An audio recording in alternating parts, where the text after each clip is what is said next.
বাবা মার অ্যানিভার্সারির দিন আমাদের রেস্টুরেন্টে গিয়ে ডিনার করার কথা ছিল, বাট কিছু কারণের জন্য যাওয়া হয়নি। সো আমরা খাবার দাবার দাদা বৌদি থেকেই অর্ডার দিয়ে আনিয়ে নিই।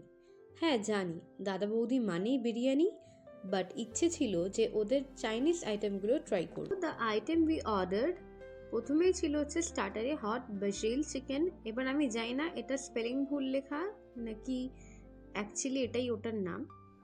সেকেন্ড হচ্ছে mutton biryani, Gondhoraj chicken, chilli garlic rice, butter naan. স্টার্টারটা ওয়াজ ভেরি অ্যাভারেজ, একটু স্পাইসি, খালি ডিফারেন্ট সসে টস করে দিয়ে দিয়েছিল। বিরিয়ানি নিয়ে কিছু বলার নেই।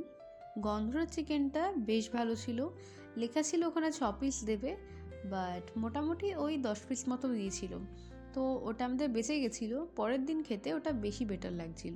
বাট হ্যাঁ, এই আইটেমটা দিয়ে নান খাওয়া একদমই বাজে ডিসিশন। চিলি গার্লিক রাইসে ভেজিস, চিকেন, এগ পরিমাণে অনেকটাই ছিল, বাট গার্লিকের কোনো স্মেল বা টেস্ট কিচ্ছু ছিল না। চিলি গার্লিক রাইসের সাথে গন্ধরাজ চিকেনটা একদমই যাচ্ছিল না।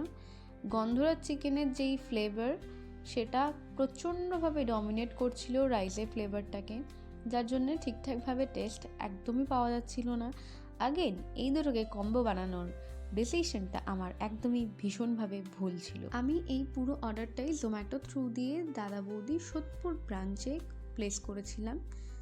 And what I understood is দাদা বৌদি ইজ গুড ফর বিরিয়ানি। লাস্টে আমি আমার অর্ডার সামারির স্ক্রিনশটটা দিয়ে দেবো, ওখানে প্রাইস এবং আদার্স ডিটেলস দেখতে পাবে।